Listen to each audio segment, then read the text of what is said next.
puse yo, la vida del creyente hay diferentes aspectos y nuestra vida avanza de manera distinta. Entre ellos, a este proceso le podemos llamar madurez espiritual y hay una madurez natural de todo creyente. Cuando nosotros nos convertimos, tenemos un encuentro con Dios y somos salvos, somos justificados. Y a partir de ahí nuestra vieja naturaleza queda anulada y podemos vivir en una nueva naturaleza. Ojo, énfasis en esta palabra, podemos. ¿Qué significa esto? Que no todos lo hacen aunque pueden. Ya tenemos acceso a una nueva naturaleza, ya podemos vencer el pecado. Antes no podíamos. Cuando no estábamos en Cristo, nuestra vieja naturaleza nos impedía agradar a Dios. Ahora ya tenemos la forma, pero muchos creyentes no lo hacen aunque ya pueden. Y entran en un proceso de madurez espiritual. Hay cristianos que llegan y vienen del mundo y traen muchos aspectos de su vida pues ya viciados, vamos a decir esa palabra. No es lo mismo un joven de 14 años que se convierte al Señor, no lucha con las mismas cosas que un hombre de 25, que un hombre de 30, que un hombre de 40. Entre más grande tenemos nuestro encuentro con el Señor, hemos recorrido una vida sin Cristo que de alguna manera nos va a dar un poquito más de lata que en otros. Por ejemplo, hay hombres mujeres también. Cuando digo hombres, no me estoy refiriendo al género, me estoy refiriendo a la humanidad. Porque luego salen, ¿por qué siempre hablas nada más de los hombres? No, todo junto. Hay personas que a lo mejor batallan con la mentira.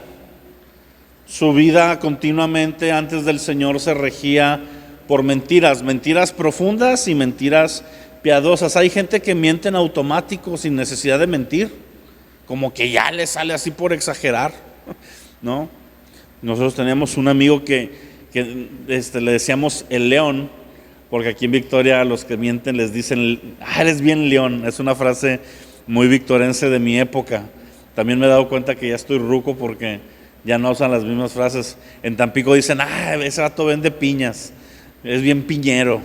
Y a la gente mentirosa, yo me acuerdo que mi amigo se aventaba unas mentiras, pero bárbaras, así de que no, yo voy a ir a competir a las Olimpiadas en 4 años, y era un vato más gordo que yo, ¿no? Iba a ir en atletismo, y yo, por favor. Me dice, no, vas a ver, cuando vaya, me voy a poner una playera abajo y me voy a quitar la playera de México, y va a decir, ahora sí me crees, Abimael. Acá tiraba unos rollos bien profundos, ¿verdad? Pero esa persona no está mintiendo como una mentira para dañar a alguien. Es mala delante de Dios también, pero ya es su naturaleza, ¿sí me explico? Cuando esa persona se convierta, esa área va a ser un problema en su vida que tiene que tratar. Y hay cosas que avanzamos más rápido que otras. En algunos aspectos, cuando nos convertimos, como que rápido agarramos la onda, y otros no tanto. Y eso afecta a lo que te digo, nuestra madurez espiritual. Ahora, yo me di cuenta en este estudio que hay ciertos aspectos de nuestra vida que normalmente ignoramos que sean fallas. ¿Ok? Normalmente como que no nos damos cuenta que hay cosas que para Dios son desagradables, y como no nos damos cuenta, no las atendemos. Pero el hecho de que no nos demos cuenta y que no las estemos atendiendo, no nos quita que nos estén afectando. Es como una persona que tiene la presión alta y no se ha dado cuenta que padece de ello. Esa persona no sabe que tiene presión alta, no se toma medicamentos, pero eso no significa que no se le esté subiendo la presión y él no sepa. ¿Sí me entiendes? Así que estas 12 transgresiones, hay más, obviamente. Estamos hablando de las 12 más comunes, y vamos a ver a un personaje de la Escritura que representa cada una de estas transgresiones, como un ejemplo. Estas 12 transgresiones son como la presión, la alta presión en la vida del creyente, que a veces no nos damos cuenta que la tenemos y nos puede matar. Ese es el problema con estas 12 transgresiones, que son áreas que nos pueden matar, nos pueden truncar nuestro destino en Cristo, nuestro propósito y afectar a la gente más cercana. En Josué 3:5 están a punto de empezar la conquista y se le aparece un ángel del Señor a Josué y le dice esta frase, Josué le dice al pueblo: santifíquense porque el Señor hará maravillas mañana entre ustedes. Santifíquense porque el Señor hará maravillas entre ustedes. Yo muchas veces ese versículo lo entendía como: si yo no me santifico, Dios no va a hacer las maravillas. Pero no es lo que dice ese versículo. Ese versículo dice: santifíquense porque va a hacer maravillas. No está poniendo en tela de duda si van a ocurrir o no las maravillas. Pero ¿qué pasa? Que si Dios empieza a hacer maravillas en nuestra vida y no estamos santificados, lejos de ser bendición, nos pueden traer una consecuencia. ¿Sí?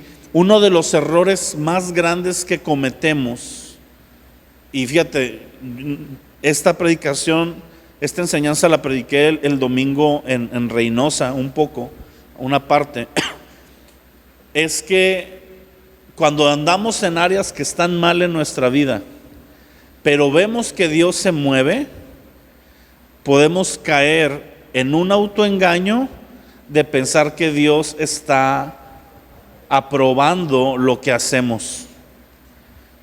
Y muchas veces, demasiadas, podemos estar mal y vamos a seguir ver a Dios moverse porque Dios es un Dios de gracia. Hay predicadores, hay un caso muy conocido, ¿verdad? Se los he comentado, se los vuelvo a contar, de Tommy Hicks.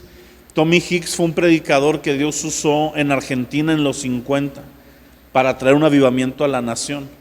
Tommy Hicks fue el invitado porque a quien invitaron no podía ir. Invitaron a una campaña a un pastor que se llamaba T.L. Osborne, que tenía un ministerio de sanidad muy fuerte, y él no pudo viajar, no tenía chance, y les dijo: oigan, no puedo viajar yo, pero les puedo enviar a alguien de mi equipo, alguien de los que trabaja conmigo. Es la misma enseñanza, tiene los mismos forma de moverse, y Dios ha bendecido al ministerio. No es que sea yo, es el ministerio.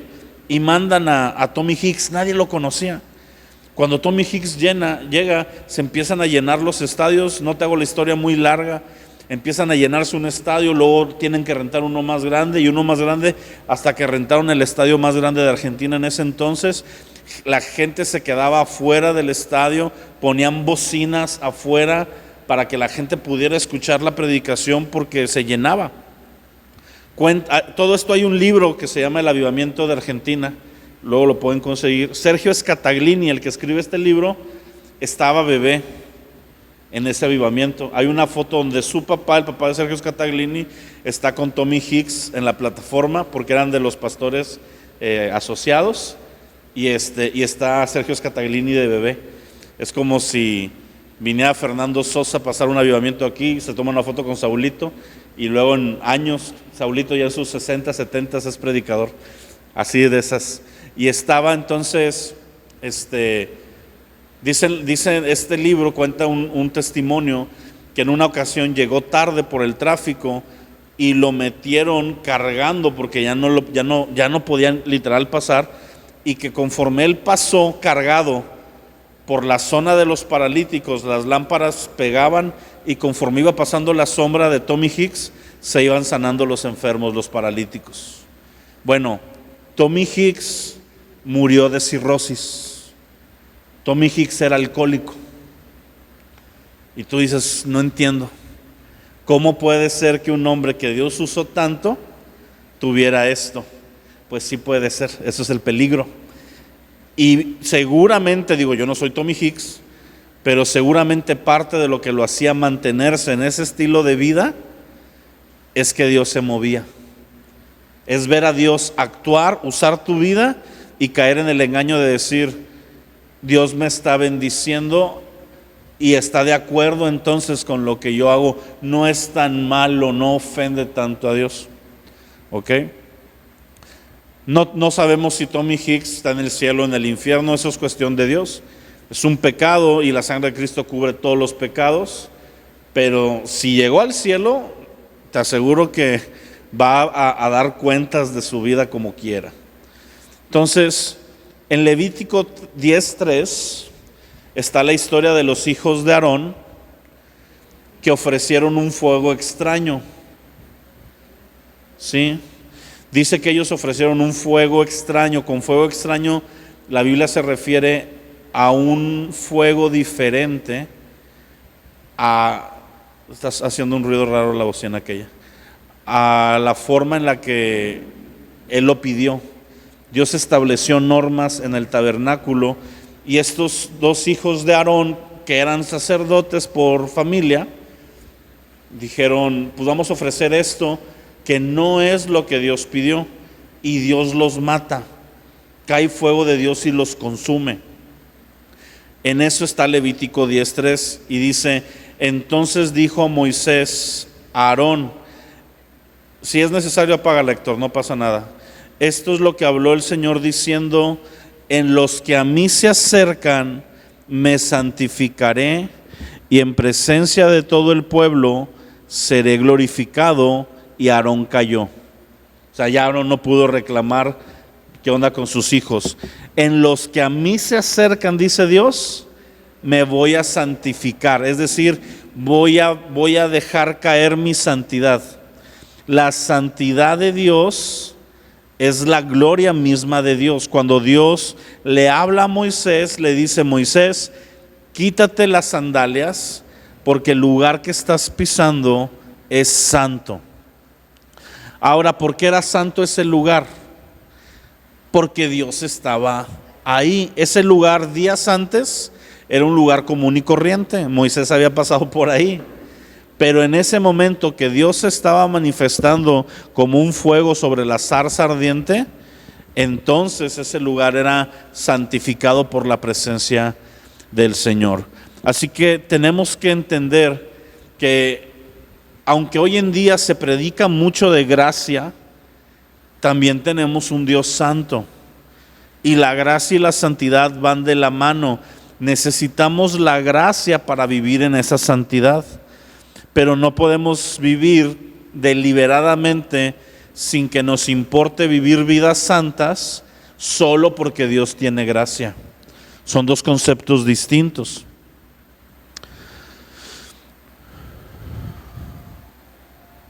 Ahora, Jeremías 3 del 6 al 10 nos habla de esa situación en la que podemos vivir nosotros, donde podemos caer en un autoengaño. Jeremías 3 del 6 al 10. Si traen su celular, por favor de ponerlo en sonar, en vibrar. Fíjate lo que dice aquí. Dice, me dijo el Señor en días del rey Josías, ¿has visto lo que ha hecho la rebelde Israel? Acordémonos que en ese tiempo había dos reinos, Judá e Israel, y Dios hablaba proféticamente como si fueran dos hermanas, dos mujeres que son hermanas. Dice, ella se va sobre todo monte alto y debajo de todo árbol frondoso y ahí fornica. Y dije, después de hacer todo esto, se volverá a mí, pero no se volvió. Y lo vio su hermana, la rebelde Judá. Ella vio que por haber fornicado la rebelde Israel, yo la había despedido y dada carta de repudio, pero no tuvo temor la rebelde Judá a su hermana, sino que también fue ella y fornicó. Sucedió que por juzgar ella cosa liviana su fornicación, la tierra fue contaminada y adulteró con la piedra y con el leño.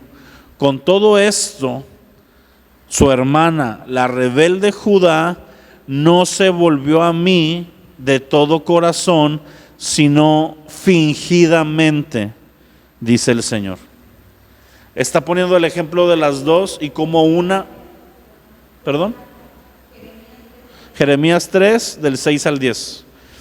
Está diciendo, mira, Israel fue y fornicó, Judá la vio lo que le pasó, vio cómo la castigué, y Judá también fue y fornicó. Y luego no se arrepintió de todo su corazón, sino que lo hizo fingidamente. La palabra fingidamente en el original significa mentira, falsedad, engaño. Y cuando leemos eso, normalmente nuestra posición es decir, o sea, Judá como que quiso hacer menso a Dios, pero no. Cuando estudias y recuerdas que creo que es Jeremías también, por medio del que Dios nos habla y nos dice que el corazón del hombre es engañoso y perverso, que nos puede engañar, que no nos debemos de fiar de nuestro corazón. Esto hablando en nuestra vieja naturaleza, ¿ok? Que es la que tenía Judá e Israel. Así que cuando dice que Judá se arrepintió fingidamente, puede ser que ella espiritualmente pensara que sí se estaba arrepintiendo, pero estaba siendo víctima de lo que le llamamos el autoengaño. Es decir, mi corazón antes en la naturaleza caída me engaña a mí mismo y me hace pensar que yo creo que estoy bien cuando estoy mal. Hay mucha gente que nosotros podemos ver y decir, ¿por qué está haciendo eso? ¿A poco no se da cuenta que está pecando? Hay mucha gente que ha caído a un nivel de engaño donde efectivamente ya no se da cuenta. ¿Sí me entiendes esa parte? No es un proceso rápido. Si ya eres nacido de nuevo, necesitas pasar por un tiempo de continua rebeldía para que tu conciencia se vuelva a ir endureciendo, pero sí nos puede pasar. Y por eso esta enseñanza es una llamada de atención. Cada área que veamos es verla y analizarla y preguntarnos, Dios, ¿qué tanto de esta transgresión hay en mi vida? Porque hay unas que va a ver ser muy obvio y vas a decir, eso soy yo. Está hablando de mí el pastor. Pero hay otras donde vas a decir, está hablando de fulano de tal. Ahí es donde la regamos. Nunca veamos estas transgresiones a través de los ojos de quién a nuestro alrededor las tiene. No, hay que ver qué tanto de ellas hay en nosotros. Hay algunas que no las vamos a tener porque no es el pie con el que estamos tropezando, pero hay otras que va a haber tal vez en alguna medida o están empezando apenas, y es un tiempo bueno para tomar cartas en el asunto. Así que la primera transgresión, vamos a Primera de Samuel, capítulo 2. La primera transgresión se llama cuando la debilidad se vuelve pecado.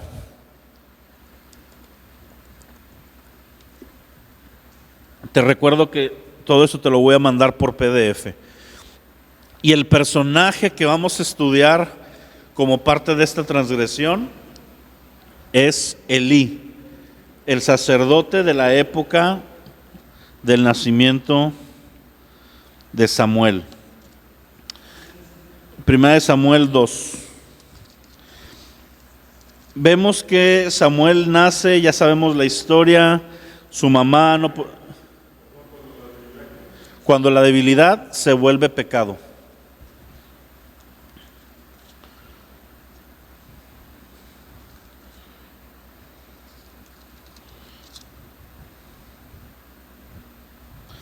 Vemos el nacimiento de Samuel. Samuel es un niño que nace profetizado, nace como respuesta de Dios a una oración de su mamá, de Ana. Dios usa a Elí precisamente, que es el sacerdote, para decirle, pues Dios te lo conceda, muy a la fuerza, ¿verdad? Pasó Elí, la vio y dijo, ya estás ahí de borracha, porque estaba llorando Ana en la puerta del templo, ¿verdad? Y Elí tiene esta situación. Ahora en el versículo 12 del capítulo 2, vamos a ver una historia, vamos a leer bastantito, así que vamos a seguirme ahí. Dice, y los hijos de Elí eran hombres impíos y no tenían conocimiento de Jehová. Era costumbre de los sacerdotes con el pueblo que cuando alguno ofrecía sacrificio, venía el criado del sacerdote mientras se cocía la carne, trayendo en su mano un garfio de 3 dientes, y lo metía en el perol, en la olla, en el caldero o en la marmita, y todo lo que sacaba el garfio, el sacerdote lo tomaba para sí. De esta manera hacían con todo israelita que venía a Silo. Asimismo, antes de quemar la grosura, venía el criado del sacerdote y le decía al que sacrificaba, da carne que asar para el sacerdote, porque no la tomaré de ti cocida, sino cruda.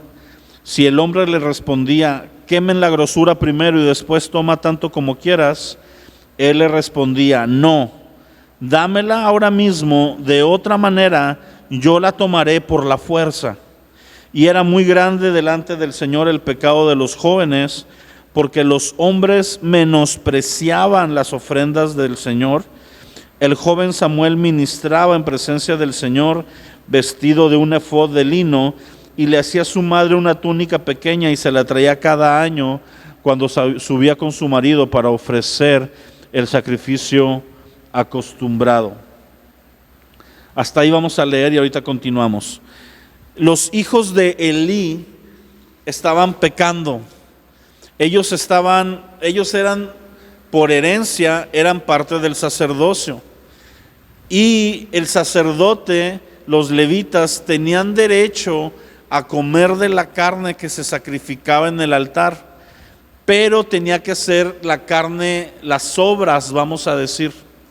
Era la carne que se les daba al final, ya cuando se había quemado la grosura. Dios dijo, esta parte, la grasa y ciertas partes de la carne son mías. Después de que eso se queme y ya cocida, ya quemada, pueden llevársela y es parte de su alimento, no hay problema. Pero ellos venían y la sacaban cruda, sacaban la mejor parte, se robaban lo que era lo mejor, lo que estaba destinado para Dios. Y si la persona que estaba encargada no se los quería dar, porque era parte de la ley no hacerlo, los amenazaban y les decía, dánosla o la tomamos por la fuerza. Así que menospreciaban las ofrendas. Ahorita vamos a ver en lo que leemos que además de hacer eso, fornicaban en el santuario con mujeres. O sea, eran eran hijos, Ofni y Fines, y eran unos pecadores de primera, pero el problema es que ellos eran el liderazgo espiritual. Ellos eran el ejemplo, ellos eran el sacerdocio. Dice versículo 22, pero Elí era muy viejo y oía todo lo que sus hijos hacían con todo Israel y cómo dormían con las mujeres que velaban a la puerta del tabernáculo de reunión. Y les dijo, ¿por qué hacen cosas semejantes? Porque yo oigo de todo este pueblo vuestros malos procederes. No, hijos míos, porque no es buena fama la que yo oigo, pues hacen pecar al pueblo del Señor. Si pecare el hombre contra el hombre, los jueces le juzgarán, mas si alguno pecare contra el Señor, ¿quién rogará por él? Pero ellos no oyeron la voz de su padre, porque el Señor había resuelto hacerlos morir. Dios trata severamente a aquellos que están más cerca de Él. Los sacerdotes estaban llamados a vivir un estilo de vida y como estaban viviendo uno contrario, aquí dice, Dios resolvió hacerlos morir. No nos suena al Dios de gracia y misericordia al que estamos acostumbrados a predicar, pero es el mismo Dios. Simplemente Él tiene tratos severos con aquellos que necesita tenerlos. Es parte de su santidad, es parte de su juicio. Ahora, versículo 27 dice, Vino un varón de Dios a Elí y le dijo: así ha dicho Jehová. Le trae una profecía: ¿no me manifesté yo claramente a la casa de tu padre cuando estaban en Egipto, en casa del faraón? Y yo le escogí por sacerdote entre las tribus de Israel, para que ofreciera sobre mi altar y quemara incienso y llevara ephod delante de mí. Le di a la casa de tu padre todas las ofrendas de los hijos de Israel. ¿Por qué habéis hollado? Una palabra más entendible es: ¿por qué has pisoteado mis sacrificios y mis ofrendas que mandé a ofrecer en el tabernáculo? Has honrado a tus hijos más que a mí, engordándolos de lo principal de todas las ofrendas de mi pueblo Israel. Por tanto, Jehová, el Dios de Israel, dice: yo había dicho que tu casa y la casa de tu padre andarían delante de mí perpetuamente, mas ahora ha dicho el Señor: nunca yo tal haga, porque yo honraré a los que me honran, y los que me desprecian serán tenidos en poco. Hasta ahí vamos a leer. Si sigues leyendo la historia, le profetiza que va a morir, y efectivamente el pueblo de Israel, por culpa de Ofni y Fines, pierden el arca de Dios, y cuando vienen y le avisan a Elí, Elí cae, se desnuca y se muere. Y hay un juicio de Dios sobre la vida de los hijos de Elí y sobre Elí. Ahora,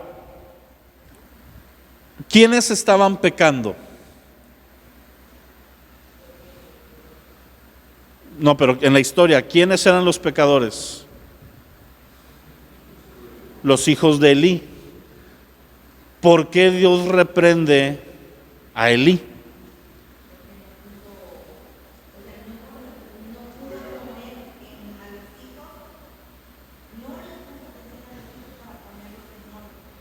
Ok. ¿Alguna otra? Él era el sacerdote.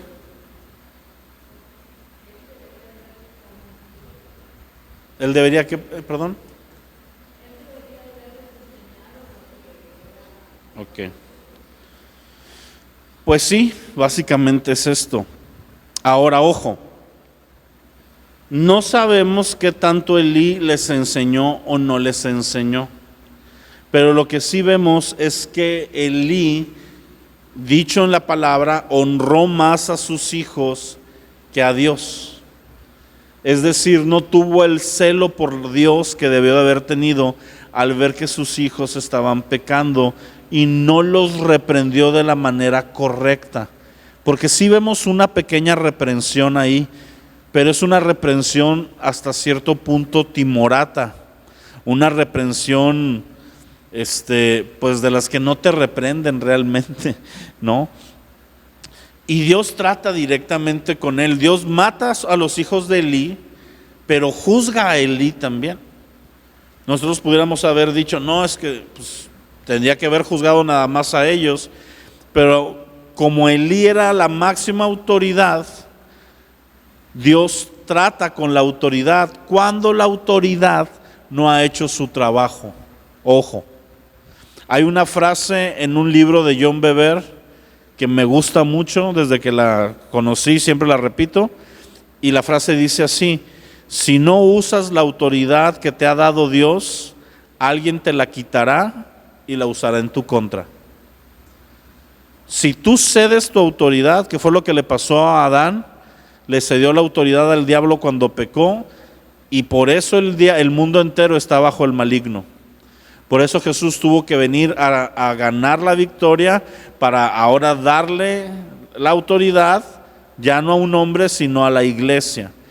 Pero el mundo sigue caído y sigue bajo el maligno, y la iglesia está en un proceso de conquista que termina cuando Jesús regresa, ahora sí ya a reinar y a conquistar junto con la iglesia a la cual le ha dado autoridad. ¿Ok? Así que Elí tenía la autoridad, y la autoridad que Dios nos da, todos los que estamos aquí tenemos autoridad en cierta medida. Los que son padres son llamados a tener autoridad sobre los hijos, Si tienes injerencia en alguna área cerca de alguien, eres autoridad espiritualmente. Si se te ha delegado un ministerio o una labor, eres autoridad. Y nuestro trabajo es ejercer la autoridad sabiamente, pero señalando lo que está mal y no tolerándolo. El pecado de Elí es que fue muy tolerante. La Biblia dice, Elí ya era viejo. Ese ya era viejo lo usa como un sinónimo de debilidad. Sin embargo, no es por la vejez en sí, porque Moisés dice que murió viejo, pero lleno de años, pero con fuerza en los ojos.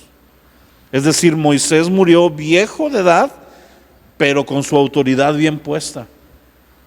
Y Elí, su vejez traspasaba la edad a lo natural, a lo espiritual. Entonces, por eso se llama el pecado de la debilidad, porque la debilidad puede ser un pecado cuando esa debilidad nos lleva a no proteger la honra de Dios. Y tú dirás, pero ¿por qué Dios me va a juzgar por ser débil? Pues porque Dios te ha dado las herramientas para que no seas débil. ¿Sí? No es como que Dios le está diciendo a un niño de 2 años, levanta esa piedra pesada. No, sería ilógico. Cuando Él inviste a alguien con autoridad, le ha dado las herramientas para que desarrolle una fuerza espiritual y lo ejerza. Hay 3 errores que vemos en la vida de Elí. El primero que vemos es que fue demasiado tolerante. Para que sus hijos hayan llegado a hacer lo que hicieron, ya adultos, es porque nunca les puso trabas antes. La Biblia es muy clara. Proverbios dice, la disciplina, la vara quita la necedad de la espalda del muchacho. O sea, cuando tú aplicas disciplina en la autoridad que Dios te ha dado como padre en lo natural, la respuesta del hijo es disciplinarse, es un orden natural. Hoy en día hay todo un movimiento donde los hijos están gobernando a los padres. Los padres ahora son súper frágiles. De hecho, papás casi se desmayan, ¿verdad? Cuando el hijo les dice, ya no te voy a querer, ya no te voy a amar. ¿Sí? ¿Por qué? Porque empiezan a caer en un juego de ser amigos del hijo. Los hijos no necesitan amigos, los hijos necesitan papás. Amigos van a tener. Ustedes como ovejas no necesitan un amigo, necesitan un pastor, porque amigos pueden tener en otro lado. Pero un pastor que los corrija y que les diga cuando están mal y los guíe, eso es lo que necesitan. Yo lo necesito, yo tengo un pastor que me llama la atención y me corrige. Y no pretendo que él sea mi amigo. ¿Sí me entiendes? Si se da una relación cercana, wow, con ganas. Pero yo busqué, cuando necesité un pastor, no busqué con quien me llevaba bien.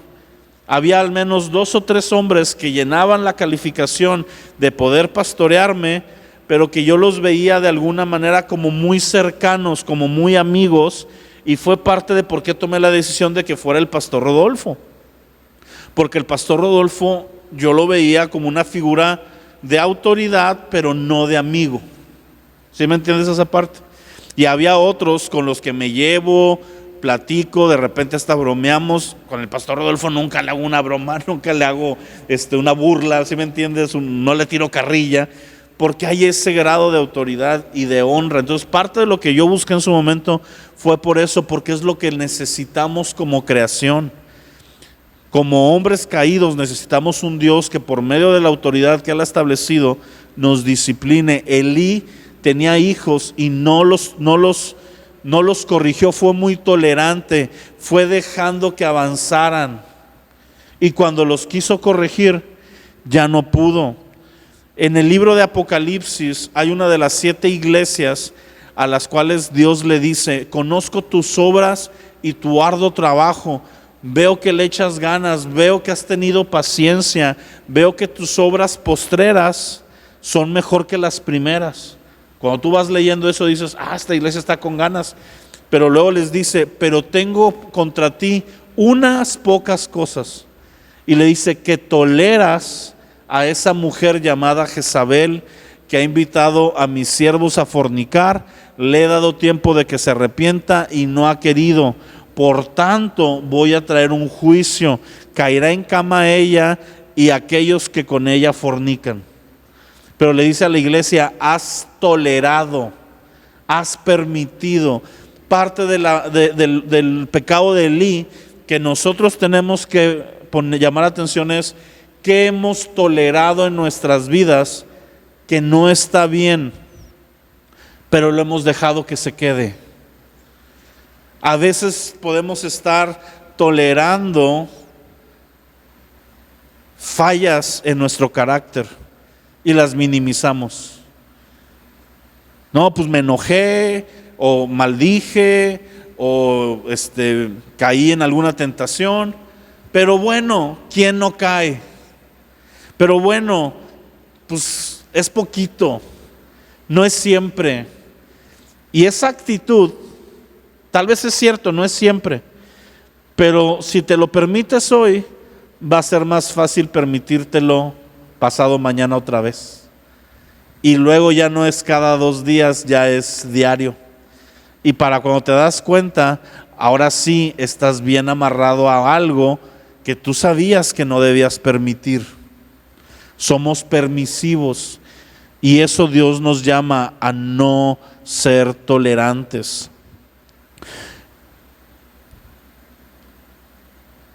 Como padres, los que son padres y todavía están en tiempo, porque llega un punto donde los hijos pues ya no están en ese punto, pero tienen que ser firmes.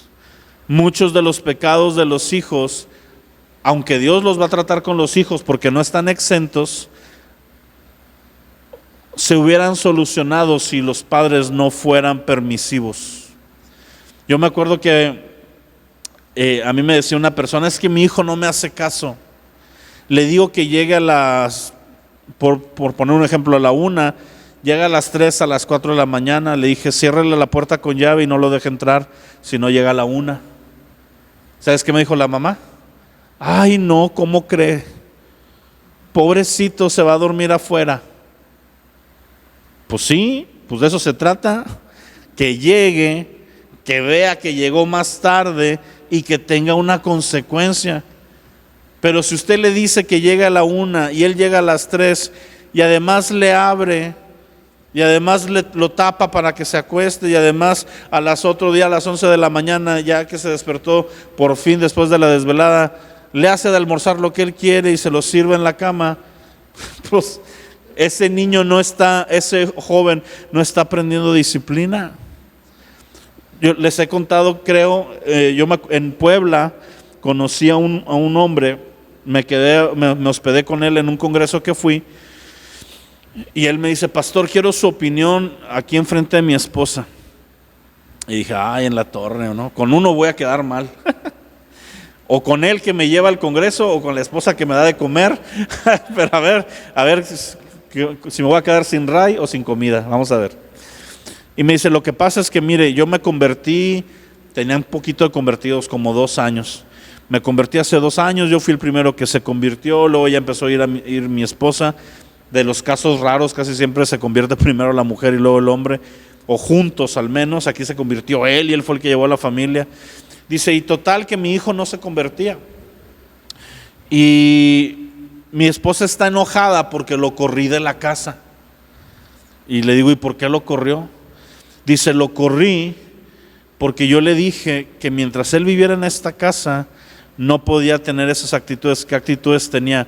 Me dice, pastor, metía alcohol y metía a su novia al cuarto. Y pues obviamente tenían relaciones. Me dice, mi hijo no era cristiano, pero yo me sentía que tenía la responsabilidad de que en esta casa se honrara a Dios. Y le dije, mi hijo tomó la decisión de irse y pues mi esposa me dejó de hablar, ¿verdad? Un tiempo. Y la mujer se me quedaba viendo así y el hombre también, ¿no? Le digo, ¿y qué pasó? Me dice, pues pasó el tiempo. Me dice, yo cuando lo corrí, yo le dije que esta era su casa mientras él se sujetara a las reglas.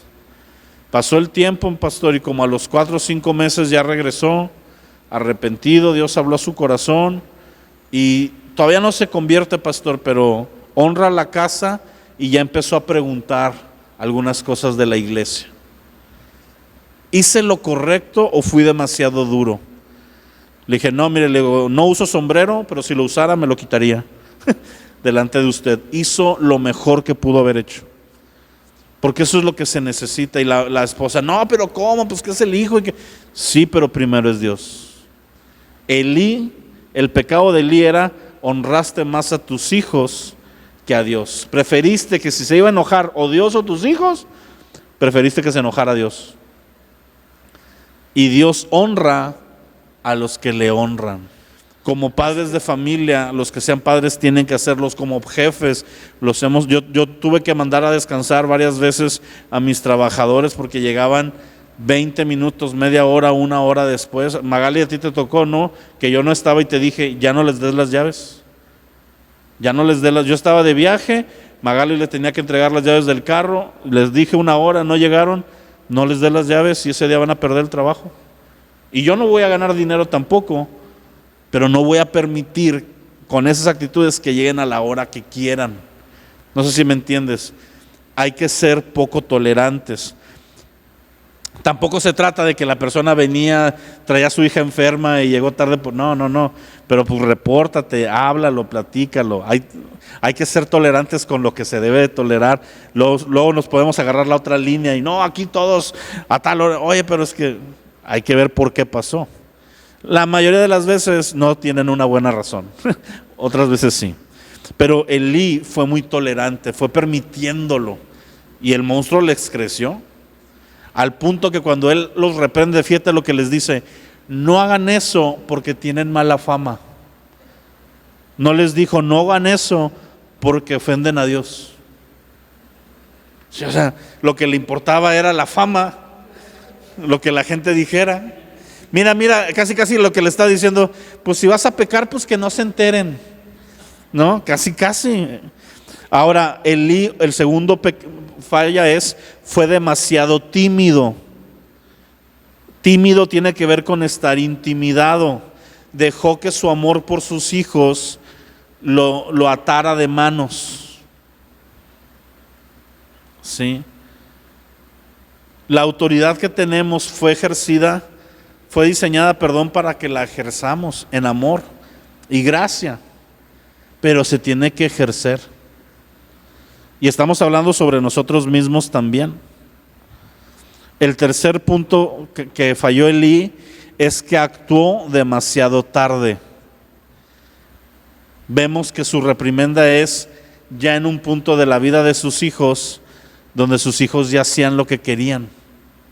No los fue reprimiendo en fallas menores. ¿Tú crees que realmente esas eran las primeras faltas de ellos?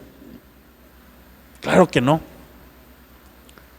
Pero Elí no los reprimió a tiempo. Y ese es un factor que nos puede jugar mucho en contra. Cuando dejamos que el pecado en nuestra vida crezca. A veces viene el pecado, caemos. Cuando yo tengo una falla, créanme, yo le hablo a mi pastor y le digo, la estoy regando en esto. Aprendí a hacerlo a la primera, precisamente para no tener que llegar un día y decirle, pastor, llevo 5 años batallando con esto y ahora ya cometí una situación que es irreparable. Muchos ministros dejan el ministerio porque son expuestos ya cuando el problema que tienen es difícil de reparar.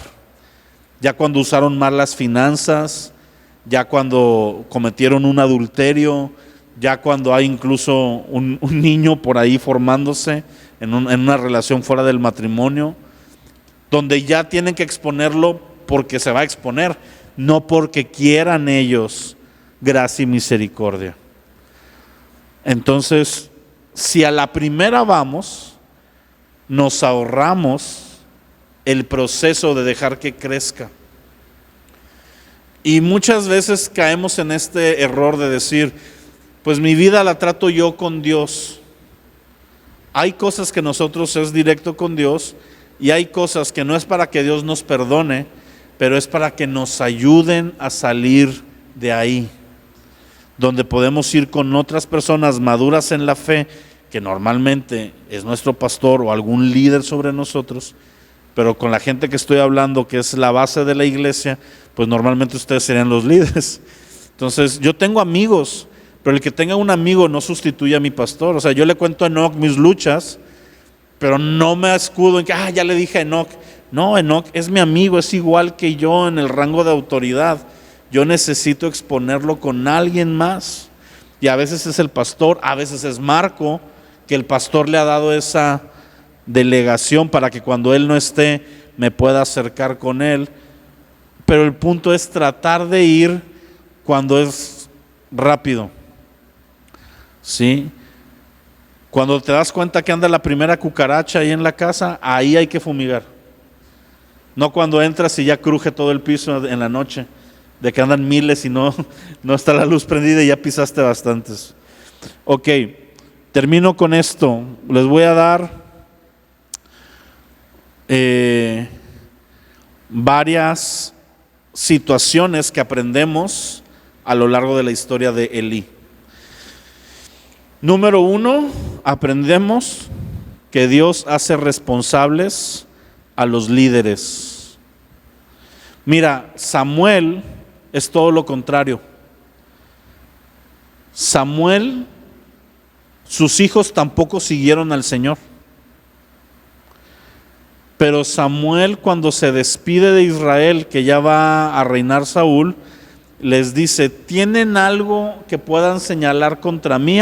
Si alguien tiene algo, dígalo. Y nadie pudo decir nada. Eso nos enseña que Samuel, aunque sus hijos tampoco siguieron al Señor, sí hizo su parte para que lo hicieran.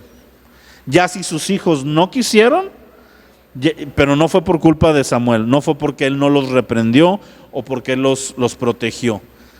¿Sí me entiendes esa parte? Y vemos eso, entonces Dios juzga a los líderes cuando los líderes se hacen de la vista gorda. ¿Tú crees que a mí me gusta señalar lo que está mal en la iglesia? No me gusta. Y la mayoría de las veces no lo hago ni siquiera tanto por protegerte a ti o no, sino porque no le quiero dar malas cuentas a Dios. Obviamente hay una gracia y un amor para ti en medio de eso, pero antes que tú, para mí está Dios. Una vez me dijo, creo que fue mi mamá, es que tú te debes a la gente de tu iglesia. Le dije, no, yo me debo a Dios y después sirvo a la gente de la iglesia. Pero no por la gente de la iglesia, por quedar bien con ellos, voy a quedar mal con Dios. ¿Sí me entiendes esa parte? Y nosotros en nuestra vida personal igual. Así que hay que hacer nuestra parte y dejar que lo demás ya pases, si va a pasar o no, pero que no haya sido porque no fuimos nosotros parte de. Aprendemos que Dios no está dispuesto a aceptar el segundo lugar en nuestra vida. Dios siempre quiere el primero. Y Dios le dice bien claro a Elí, honraste más a tus hijos que a mí, y yo honro a los que me honran y desprecio a los que me tienen en poco.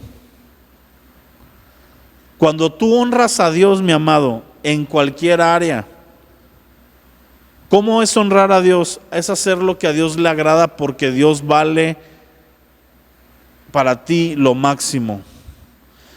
Es que, Abimael, gano muy poquito como para diezmar. Si tú diezmas de lo poco que ganas porque Dios es digno de eso, Dios te honra y te prospera. Pero si tú con lo poco que tienes no lo puedes honrar y desprecias eso, Dios te pone un tope. Si tú en una relación pones primero a Dios, Dios va a bendecir. Puede ser cualquier tipo de relación, amigos, pareja, padres e hijos. Pero si pones primero a la otra persona, normalmente pierdes las dos cosas. ¿Sí? Una persona me estaba pidiendo consejería y básicamente es una mujer que no está buscando a Dios porque al marido no le gusta. Yo le dije, ¿te prohibió asistir a la iglesia? No, nada más que se enoja. Y para que no se enoje, pues mejor no voy. Le dije, entonces tú estás honrando primero a Dios, luego a tu marido. Le digo, le estás amarrando las manos a Dios en sentido figurado, porque pues Dios es omnipotente, no se amarran sus manos, para que Él pueda actuar en el corazón de tu marido y en la relación que tienen. Porque cómo Dios va a tomar cartas para ayudarte a que cambien las cosas si tú estás poniéndolo primero a Él. Y así hay mujeres con el marido o con el hijo, hombres con el trabajo, donde por un lado decimos, Dios ayúdame, pero no lo ponemos primero. Así que si lo ponemos primero, tenemos garantizado que en su tiempo también, a veces no es el tiempo que quisiéramos, pero vamos a ver recompensa. Amén. Ya fuera de broma, siempre saco el tema, pero mucho de por lo que yo no me he casado es porque yo quiero honrar a Dios en esa decisión. Casarme con una mujer que Dios me muestre que es la idónea y no con la que está chido que me case. Porque he encontrado mujeres que está bien, son buenas mujeres, pero no es la que Dios me ha mostrado con la que puedo llevar el ministerio. Y yo tengo que escoger entre algo bueno o lo que Dios quiere. Y por honrar a Dios, seguimos forrando Biblias, ¿verdad? Después ya llegará su hora. Dios tiene derecho, aprendemos que Dios tiene derecho a cambiar de opinión sobre lo que ha prometido. Eso normalmente no lo vemos. Hasta tenemos versículos para contrarrestar eso, ¿no? Dios no es hombre para mentir, ni hijo de hombre para arrepentirse. Pero aquí vemos que a Elí le dijo, yo había dicho que tu casa y tus hijos me iban a servir, pero nunca tal yo haga. Y se retracta de la promesa. Y esa promesa se la había hecho años atrás, en generaciones, a un hombre que casualmente también se llama Fines, como el hijo de Elí. Y Fines fue un hombre que honró a Dios en su generación. Había una mortandad que estaba trayendo Dios sobre Israel porque los hombres estaban fornicando con mujeres de otro pueblo. Y en medio de eso, cuando está Moisés reclamándoles, dicen que un hombre llega con una mujer enfrente de todo el pueblo y se meten a la carpa a tener intimidad. Y dice que este hombre llamado Fines agarra una lanza, se mete y los atraviesa y los mata a los dos en pleno acto.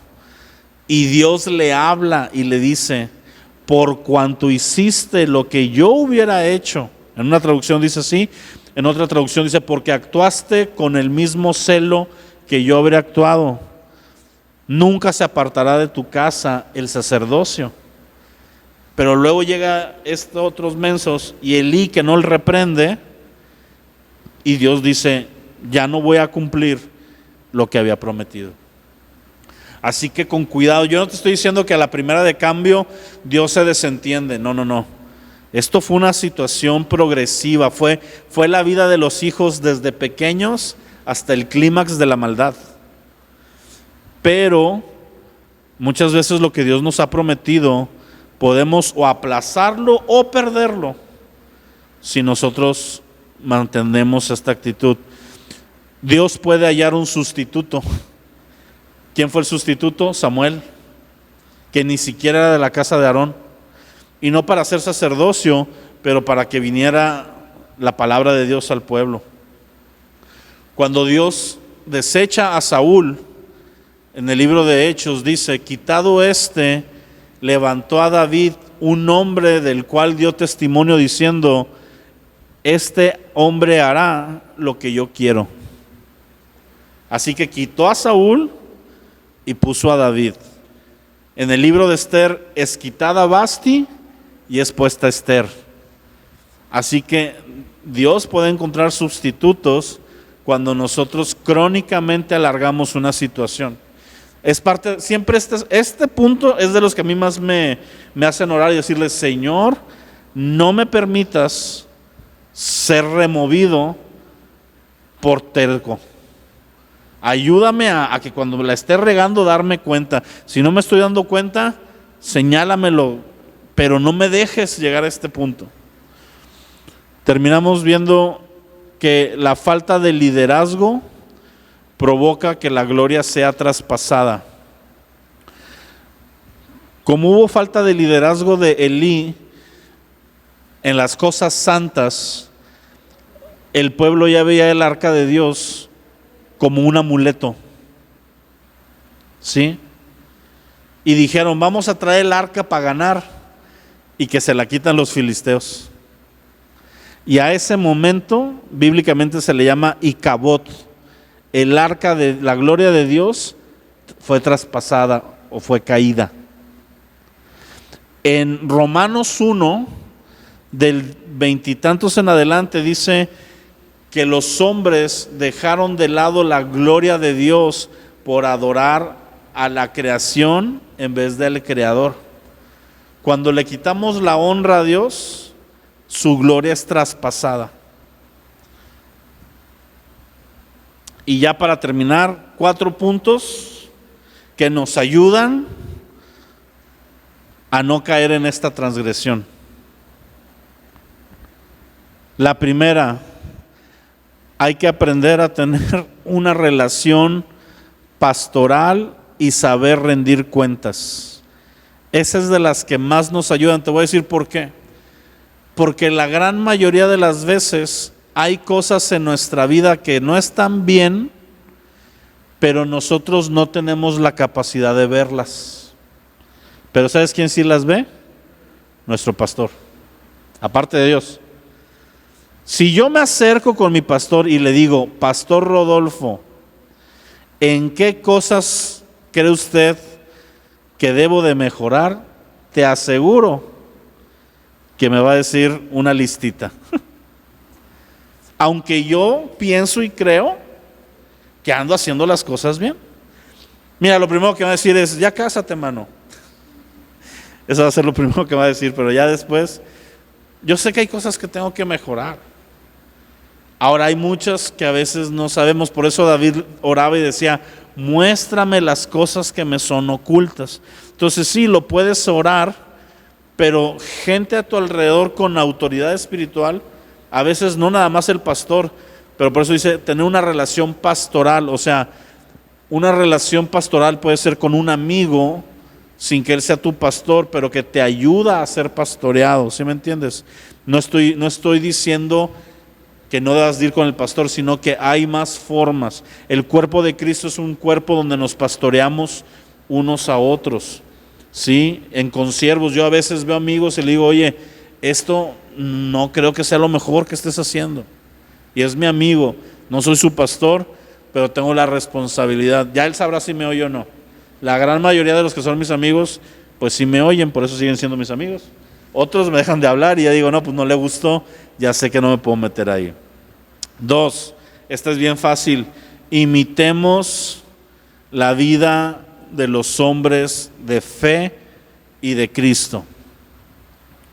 Hablo de los dos, porque si hablamos solo de Cristo, caemos luego en el pensamiento de que Cristo lo hizo pues porque era Dios. Pero Pablo dice: imítenme a mí como yo imito a Cristo. Ahora, Pablo tenía áreas en su vida que no reflejaban a Cristo, posiblemente algunas, pero a lo que Pablo se está refiriendo: en lo que yo hago, que imito a Dios, ustedes imítenme, aunque yo sea un vil hombre. ¿Sí? 3, reacciona rápido ante el pecado, pide perdón a Dios y abandónalo lo más pronto que puedas. No lo vuelvas un vicio.